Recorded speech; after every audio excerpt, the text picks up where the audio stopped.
Hello friends, जैसा कि आप सभी जानते हैं कि प्री आंसर राइटिंग इनिशिएटिव चल रहा है, जिसमें हम फंडामेंटल राइट्स लगातार डिस्कस कर रहे हैं। आर्टिकल 14 से लेकर आर्टिकल 25 तक का डिस्कशन हमारा हो गया है। सो अगर आपने वीडियो नहीं देखे हों तो प्रीवियस ईयर वीडियो आप सारे देख लीजिएगा, जिससे कि आगे का डिस्कशन आपको अच्छे से समझ में आ सके। अब इस क्वेश्चन में हम बात करते हैं कि discuss about the article 26 in detail along with Sabarimala case issue. यानी हमको आर्टिकल 26 के बारे में डिटेल से डिस्कस करना है along with Sabarimala case issue. तो सबसे पहले जब हम इसका आंसर लगेंगे तो इसमें हम इस चीज़ को देखेंगे कि जो आर्टिकल 25 है, सो बेसिकली आर्टिकल 25 जो बात करता है वो बात करता है इंडिविजुअल राइट्स की। यानी इंडिविजुअल जो व्यक्ति है वो जो वॉरशिप कर रहा है उसकी बात हम कर रहे हैं।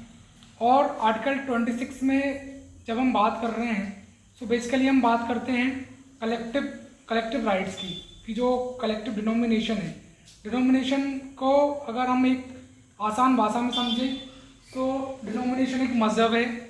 जैसे कि हिंदू एक रिलीजन है, मुस्लिम एक रिलीजन है, सो अलग अलग रिलीजन हैं हमारे यहाँ पर।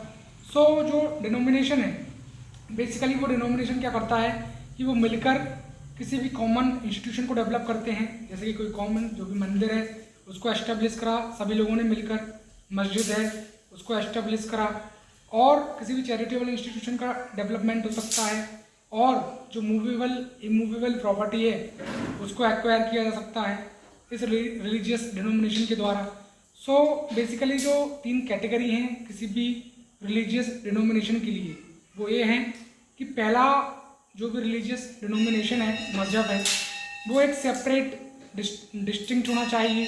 दूसरा, कॉमन ऑर्गेनाइजेशन जो है वो उस रिलीजियस डिनोमिनेशन को प्रमोट करे। और तीसरा ये है कि एक पर्टिकुलर बिलीफ जो है सोसाइटी में प्रिवेल करे उस पर्टिकुलर डिनोमिनेशन के द्वारा। सो फर्दर हम बात करते हैं सबरीमाला केस इशू की। सो सबरीमाला केस इशू में क्या हुआ था कि बेसिकली जो देवासम बोट ट्रस्ट है केरला का, लॉर्ड अयप्पा जो है केरला में है, ये Periyar tiger reserve Pattinam district में जो टेंपल है इसमें लॉर्ड अयप्पा विराजमान है। सो केरला का जो रूल है, रूल 3B जो है केरला का पब्लिक वॉरशिप एक्ट, वो प्रोहिबिट करता है, वो रोकता है कहीं ना कहीं वुमेन की एंट्री ड्यूरिंग मेंस्ट्रुएशन साइकिल। यानी मेंस्ट्रुएशन साइकिल में जो वुमेन की एंट्री है 10 to 50 ईयर की जो एज है वुमेन की, उनकी एंट्री को कहीं ना कहीं मंदिर में जाने से रोका जाता है, क्योंकि एक प्योरिटी पोल्यूशन का कंसेप्ट है कि उस पर्टिकुलर मेंस्ट्रुएशन साइकिल के दौरान जो वुमेन है वो प्योर नहीं है। सो उनकी एंट्री जो है, जो प्रीस्ट हैं वहाँ के मंदिर के देवासम बोर्ड ट्रस्ट के, वो नहीं चाहते कि वुमेन की एंट्री अलाउड हो। सो इस पर्टिकुलर जो यंग लॉयर एसोसिएशन जो केस ये बना, so young lawyer association case के तहत क्या हुआ कि सुप्रीम कोर्ट में पब्लिक इंटरेस्ट लिटिगेशन फाइल हुई, PIL फाइल हुई, केस सुप्रीम कोर्ट गया। सो सुप्रीम कोर्ट ने बेसिकली 4:1 की मेजोरिटी से, यानी 4 जज एक तरफ थे और एक तरफ थी जस्टिस इंदु मल्होत्रा मैम, उन्होंने डिसेंट दिया इस ओपिनियन पर। सो 4:1 के ओपिनियन में क्या हुआ कि जो है अपहेल्ड किया गया, वुमेन के राइट्स को प्रिजर्व किया गया सुप्रीम कोर्ट के द्वारा, और वुमेन की जो एंट्री है during menstruation cycle 10 to 50 year age उसको सही ठहराया गया। और सुप्रीम कोर्ट ने बोला कि कहीं ना कहीं अगर वुमेन की एंट्री को अलाउ नहीं किया जाएगा, सो जो आर्टिकल 15 है जो डिस्क्रिमिनेशन है ऑन ग्राउंड्स ऑफ सेक्स वो है, और दूसरा आर्टिकल 25 कि वुमेन के पास भी राइट्स है कि वो अपने रिलीजन को जो है प्रमोट करें, अपने रिलीजन को प्रोपोगेट करें। सो अगर उनकी एंट्री को हम डिनाई कर रहे हैं तो कहीं ना कहीं उनका जो फंडामेंटल राइट है आर्टिकल 15 और आर्टिकल 25 वो कर्व हो जाएगा।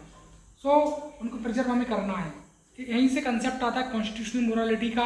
जैसे कि इस बार UPSC ने क्वेश्चन भी इस पर पूछा कि भाई अगर सुप्रीम कोर्ट ने ये जो लैंडमार्क जजमेंट दिया तो इससे कॉन्स्टिट्यूशनल मोरालिटी प्रिजर्व हुई ओवर सोशल मोरालिटी, जिससे rule of law, liberty, equality कहीं ना कहीं प्रमोट हुई, वुमेन की जो राइट्स हैं वो सेफगार्ड हुई। फर्दर हम अगर बात करें आगे तो वुमेन का जो है राइट्स यहाँ पर प्रोटेक्ट हो गए। और देवासम बोर्ड ने लेकिन फिर बोला कि भाई जो लॉर्ड अयप्पा हैं वो कॉन्स्टिट्यूट करते हैं एक सेपरेट डिनोमिनेशन। और कलेक्टिव डिनोमिनेशन की बात की गई जस्टिस इंदु मल्होत्रा मैम के द्वारा, जिन्होंने रिसेंट ओपिनियन दिया कि वुमेन की एंट्री को अलाउ नहीं की जाए। बट सुप्रीम कोर्ट का जो भी मेजर ओपिनियन था जजेस का वो यही था कि जो लॉर्ड अयप्पा हैं, जो सेलिबेसी परफॉर्म करते हैं, ब्रह्मचारी हैं लॉर्ड अयप्पा, सो वो एक कलेक्टिव डिनोमिनेशन या सेपरेट डिनोमिनेशन नहीं है, कलेक्टिव डिनोमिनेशन को प्रमोट नहीं करते, ऐसा सुप्रीम कोर्ट ने बोला। फिर क्या हुआ, आर्टिकल 137 के अंदर जो है रिव्यू पिटीशन फाइल वगैरह की गई और सुप्रीम कोर्ट को बोला गया कि वो अपना जजमेंट जो रिव्यू करे, क्योंकि आर्टिकल 137 में जजमेंट रिव्यू किया जाता है सुप्रीम कोर्ट के द्वारा। जो भी जजमेंट आगे दे दिया है वो सही है नहीं, उस पर रिव्यू पिटीशन लग सकती है। तो बहुत सारी पिटीशन फाइल हुई, तो उन सभी पिटीशन को क्लब कर लिया गया और अभी जो एंग्लो इंडियन एसोसिएशन केस है ये रिव्यू पिटीशन में डला है। तो अब जो भी सुप्रीम कोर्ट का जजमेंट आएगा उसमें देखा जाएगा। तो इस तरीके से हमने पूरा आर्टिकल 25 है इसको अच्छे तरीके से पूरा डिस्कस किया। जैसे डिनोमिनेशन की बात की गई तो उसमें अलग अलग सेक्ट की बात करते हैं। जैसे मुस्लिम कम्युनिटी है तो शिया सुन्नी सेक्ट जाते हैं। हिंदुइज्म में बात करें तो चाहे सैविज्म जो शिव जी को मानते हैं, वैष्णविज्म जो विष्णु भगवान को मानते हैं। सो अलग अलग सेक्ट्स हैं, उन्हीं सेक्ट को रिलीजियस डिनोमिनेशन को कलेक्टिव लोग मिलकर पूजा करते हैं, उसकी बात करते हैं। और उसकी कंडीशन हमने देखी कि सेपरेट डिस्टिंक्ट होना चाहिए, कॉमन ऑर्गेनाइजेशन होना चाहिए, पर्टिकुलर रिलीजन जो है प्रमोट होना चाहिए सभी व्यक्तियों के द्वारा। और किस तरीके से ये जो केरला का अयप्पा लॉर्ड अयप्पा का टेम्पल था, मेंस्ट्रुएशन साइकिल के द्वारा वुमेन को एंट्री बैन थी, तो सुप्रीम कोर्ट ने जो है 4:1 की मेजोरिटी से अपना जजमेंट दिया और वुमेन के राइट्स को प्रिजर्व किया। आर्टिकल 15 और आर्टिकल 25 को उनके राइट्स को प्रिजर्व करा, जिससे कॉन्स्टिट्यूशनल मोरालिटी प्रिजर्व हुई ओवर सोशल मोरालिटी। और जो रूल ऑफ लॉ है, जो लिबर्टी है, जो इक्वालिटी है, वो प्रिजर्व हो गई सोसाइटी में। सो आप इस वीडियो को ज़्यादा से ज़्यादा लाइक करें, शेयर करें, सब्सक्राइब करें, कमेंट करें। फंडामेंटल राइट्स के जितने भी इंपॉर्टेंट केस लॉ हमने डिस्कस किए हैं उन सब के आप इंपॉर्टेंट नोट्स बना लें और छोटे छोटे क्रिस्प नोट्स बना लें, जिससे कि मेंस में बहुत ज़्यादा मदद मिलेगी और बहुत अच्छे मार्क्स आप सिक्योर करेंगे जब इन केस लॉ को कोट करेंगे।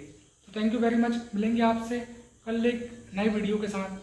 बस ज़्यादा से ज़्यादा आपसे ये रिक्वेस्ट है कि इस वीडियो को लाइक करें, शेयर करें, सब्सक्राइब करें और कमेंट करें। Thank you very much.